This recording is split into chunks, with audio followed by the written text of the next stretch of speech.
Sudhagad education सोसायटीचे पूर्व प्राथमिक, प्राथमिक, माध्यमिक व उच्च माध्यमिक विद्यालय कळंबोली मराठी, हिंदी, इंग्रजी, उर्दू माध्यम यांच्या सौजन्याने शैक्षणिक व्हिडिओमध्ये आपलं सर्वांचं स्वागत आहे.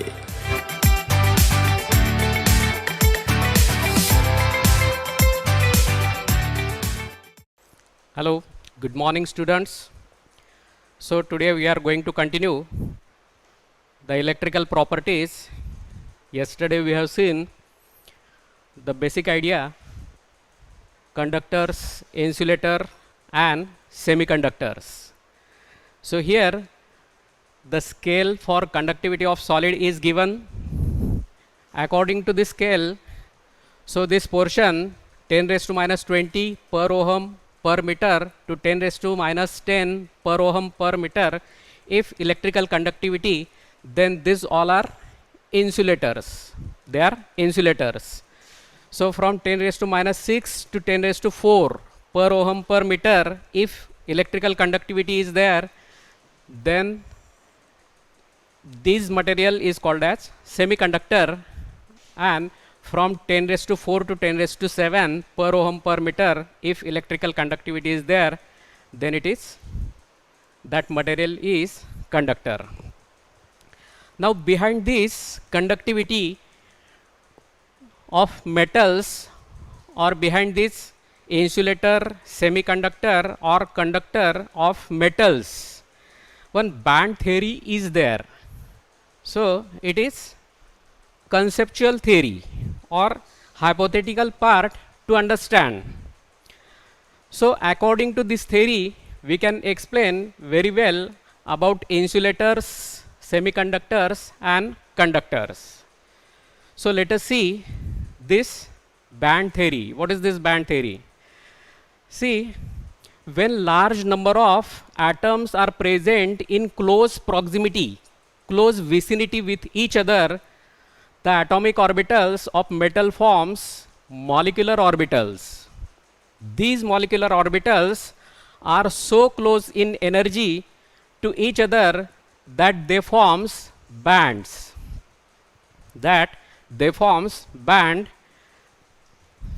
So this theory helps us why some solid they are conductors, some behaves as insulators, and some are semiconductor.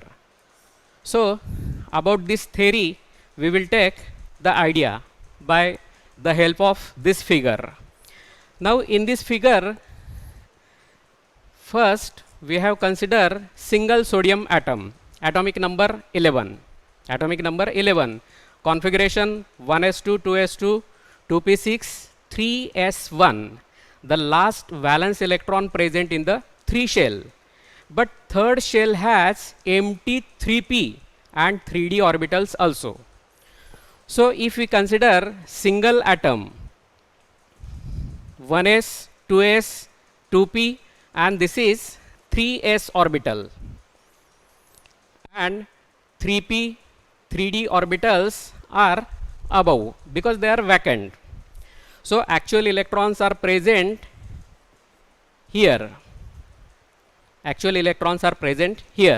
So this is for single sodium atom. If we try to take 5 sodium atom close together,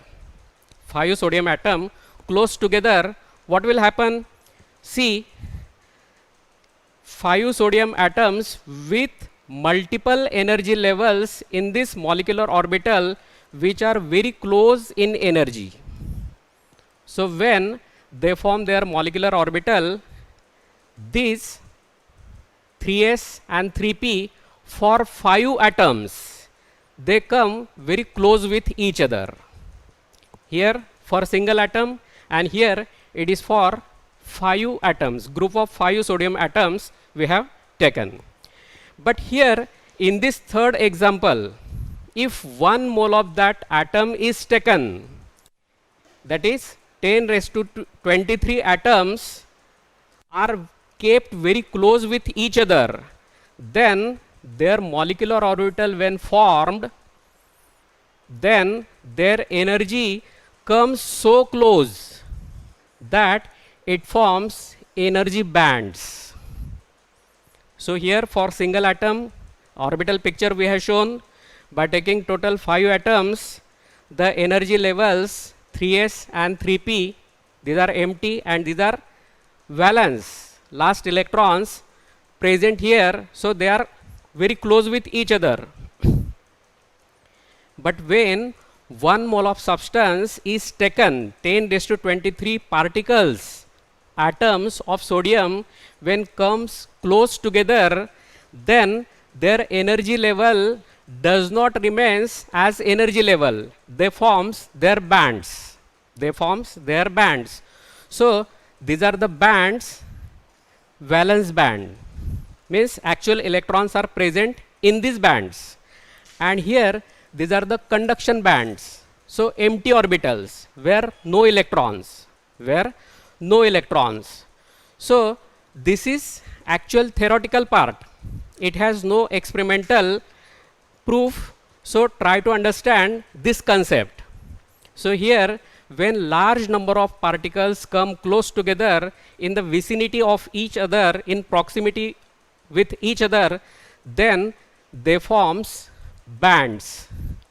So where electrons are present, these bands are called as valence bands, and empty orbitals are called as conduction bands. When electron is able to jump by its thermal energy, electron is able to jump from valence band to conduction band, then electricity is conducted. Then electricity is conducted. This is the theory behind it. Now let us see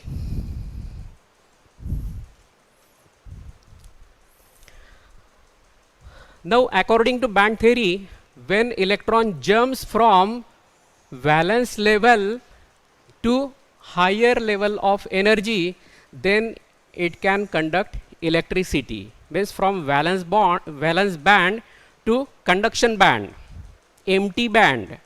So then and then it is able to conduct electricity. So outermost band of molecular orbital is called as valence band, that is bands with electrons in them. They have electrons. And empty bands with no electron is called as conduction band. It is called as conduction band.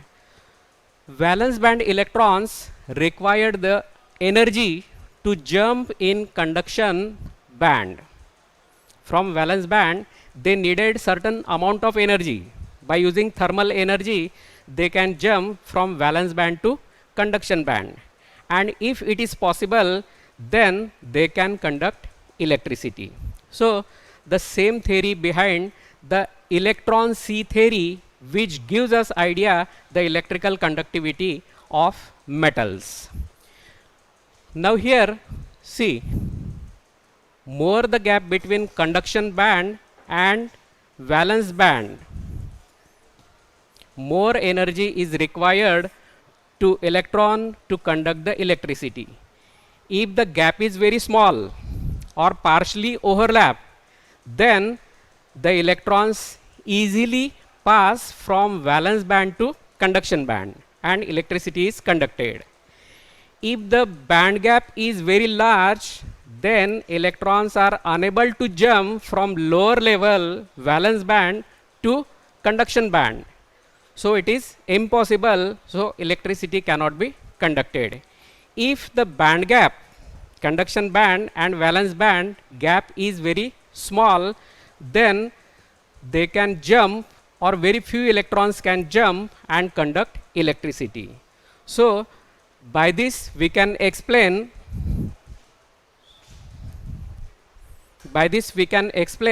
the conductivity of metals or conductors, insulators and semiconductor. Now see here, for conductors, valence band and conduction band, they are very close with each other, and these electrons in valence band for metal, the number of electrons are large. So they can easily pass, or sometimes these energy levels are partially overlapping with each other from conduction band and valence band. So there is no problem to electron to jump from valence band to conduction band. Okay. So here metals act as very good conductors. Now here, if the band gap is small, see this band gap. It is small gap between valence band and this is conduction band. In valence band, these materials having number of valence electrons and the band gap is small. So by using their own thermal energy, these electrons can jump from valence band to conduction band and they show conductivity, electrical conductivity. But what happens here in insulator? So their valence band having certain number of electrons, they have electrons. Conduction band is here. So there is very large difference, large gap. This gap is called as forbidden gap. It is called as forbidden gap. And for this material, insulators, the electrons required too much energy to jump in the conduction band from valence band. So it is unable. So why? They are not able to conduct electricity. So they are called as insulators. So this is the theory, band theory behind the electrical conductivity of the material. Whether that material is good conductor, whether it is insulator or whether it is semiconductor. See here, metals are good conductors because all atoms in metal crystal occupy conduction band and number of electron in conduction band is large. Number of electrons are large. So metal behaves as good conductors of electricity. Insulators for this. So their valence band is completely filled with electrons. They have electrons there. But the band gap is very large and it is called as forbidden zone. That band gap is called as forbidden zone. It is very large. So electrons are unable to pass from valence band to conduction band. So the thermal energy is insufficient to promote electron from valence band to conduction band and conduction band remains vacant. So the material is insulator.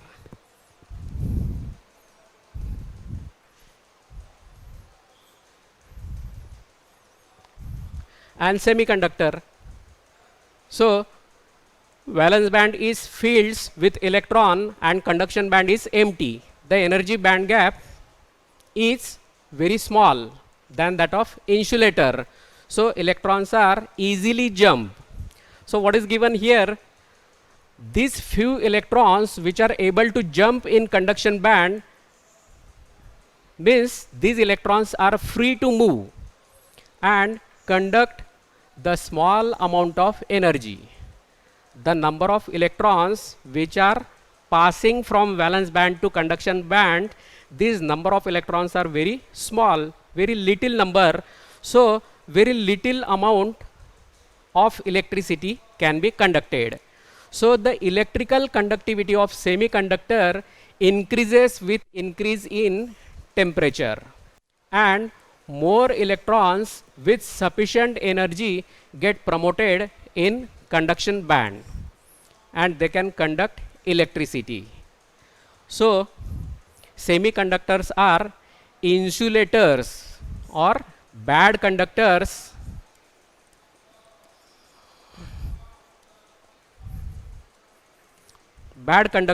at low temperature and good conductors at high temperature. Okay. Now the conductivity of semiconductor is increased by adding small amount of impurity. In semiconductor, it is called as doping. This conductivity, natural conductivity, can be increased by means of doping. What is doping? Adding small amount of impurity. Certain impurity is added to them, this material, and their electrical conductivity is increased. Here let me give one analogy example. क्रिकेटपटू किंवा खेळाडू जे असतात त्यांची एक natural ability असते त्यांचा performance दाखवण्याची, त्यांच्या शरीराची जी क्षमता असते ती नॅचरल असते. पण काही वेळेला रेसमध्ये येण्यासाठी ते स्टेरॉइड्स किंवा अल्कोलॉइड्सचं इंजेक्शन टोचून घेतात, शरीरात घेतात किंवा तोंडावाटे काही मेडिसिन्स घेतात. आणि आपण बातम्यांमध्ये ऐकतो काय की हा खेळाडू डोपिंगमुळे गेममधून बाद झाला. That is doping. So he mall practice, that player mall practice by means of taking certain medicine, steroid inside his or her body and increase his unnatural capacity, strength. So that is called as doping. It is doping in our daily routine. So that same way here, when semiconductors, they are added certain type of impurities in them, it is called as doping. It is called as doping. So a doped semiconductor having higher conductivity than pure intrinsic conductor. Pure intrinsic conductor पेक्षा dope केलेल्या कंडक्टरची electricity जास्त असते and it is called as extrinsic semiconductor. It is called as extrinsic semiconductor. There are two types of impurities which can be added. There are two types of impurities, and actually these two types of impurities already we have studied in metal defects. So you will come to know when we see. So one is electron rich and another is electron deficient impurity. Next. So there are two types of extrinsic semiconductors. One is N-type and another is P-type semiconductor. N-type and P-type semiconductor. So let us see first N-type semiconductor. This is extrinsic semiconductor. Now here it is adding electron rich impurity. So certain electron rich impurity is to be added in that semiconductor and its electron conductivity is increased. So before going to this point, let us see about the groups. So here three groups are shown. 13th group, this is 14th group, and this is 15th group. Three elements: boron, aluminum, gallium.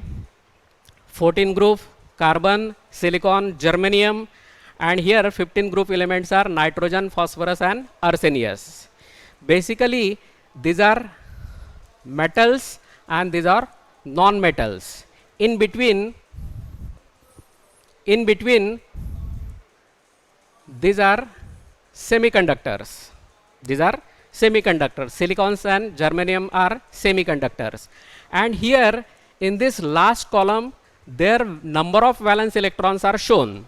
So 13th group elements having 3 valence electrons, 14 group elements having 4 valence electrons, and 15 group elements having 5 valence electrons. So as the semiconductors having 4 valence electrons, they are tetravalent. They form 4 bonds with the neighboring atom.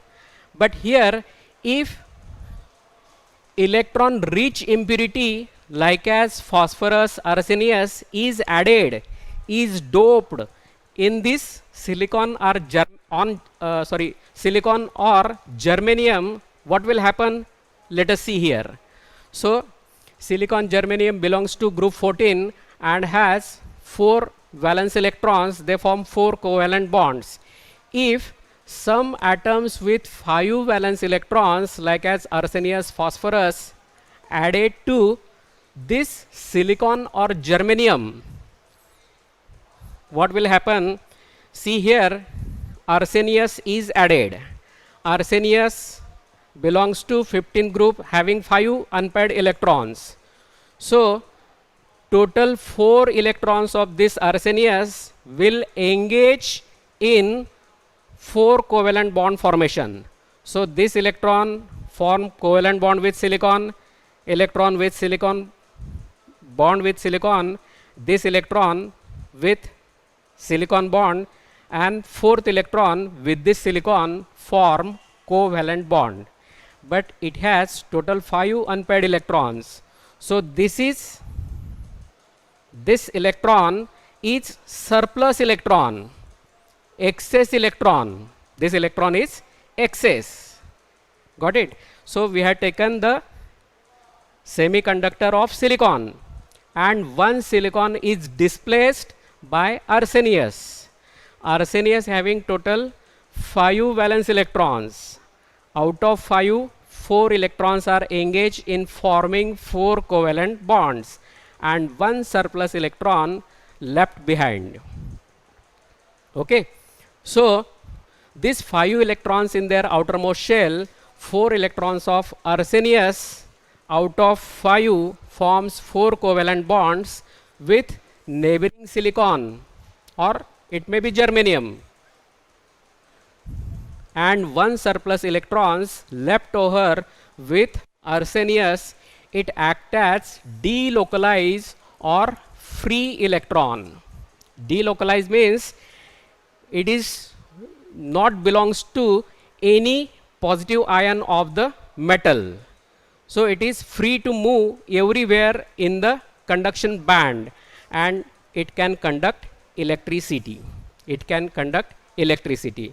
So this electricity doping of germanium and silicon with 15th group elements, that is electron rich elements like this, it gives N type of semiconductor.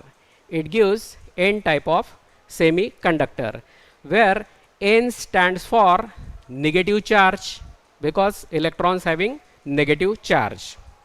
Okay. So this gives rise to form N type of semiconductor.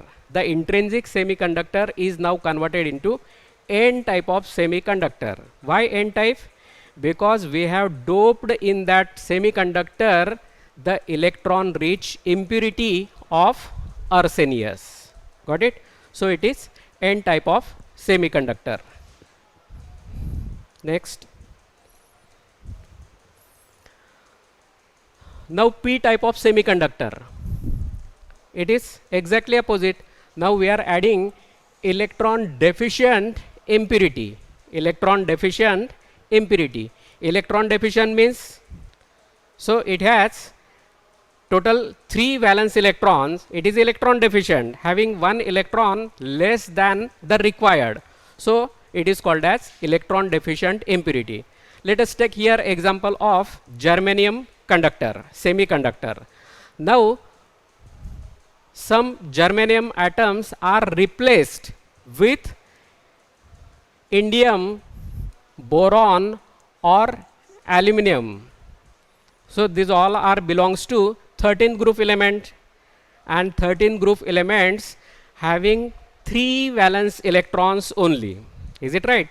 So required to form 4 covalent bond, 4 electrons are required. But this indium or boron, aluminum, they have only 3 electrons. So what happens? See, it uses 3 electrons to form 3 covalent bonds in the crystal. As a result, some sites occupied by electrons will remain empty. So one site remains empty because there is no electron to form a covalent bond with this neighboring germanium. Okay.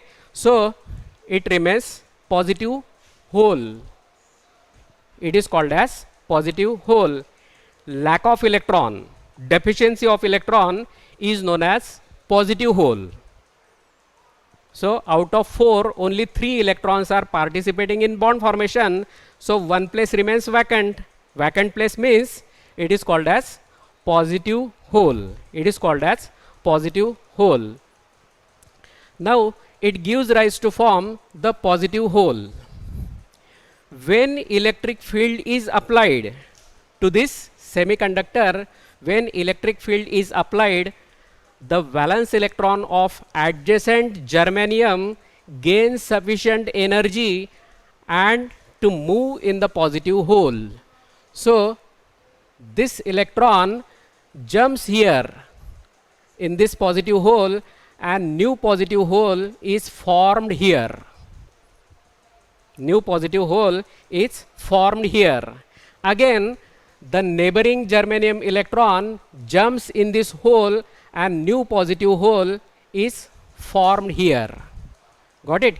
In this way, for this doped germanium, by means of electron deficient material, electron deficient element, the positive hole arises, creates, and in this way the positive holes moves in particular direction and electricity is conducted. So this conducted electricity is because of positive holes.